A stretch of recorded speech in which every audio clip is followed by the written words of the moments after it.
ג'ייקוב מטיקטוק. זה סרטון קצר של הקינדל פייפרווייט החדש, קצת כדי לקבל תחושה של איך הוא בידיים ולהתרשם מזמן התגובה שלו. זה כאמור מסך הנעילה, זה גם בין המקומות הבודדים שרואים בו את הפרסומות. זה כבר מסך הבית, ליתר דיוק זה מסך הבית. נפתח את אחד הספרים שאני קורא כרגע ואני פשוט מתחיל לדפדף. שימו לב כמה מהר הוא מגיב ללחיצות.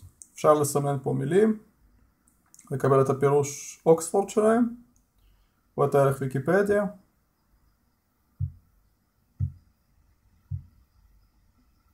לא יראו את זה כל כך טוב בסרטון, זה מה שמשחק עם העוצמת תאורה, אבל שימו לב כמה מהר זה בעצם עוקב אחרי האצבע שלי כשאני מזיז את הסקאלה. מכשיר מאוד מהיר, מאוד נעים למגע, מאוד כיף לקרוא ממנו.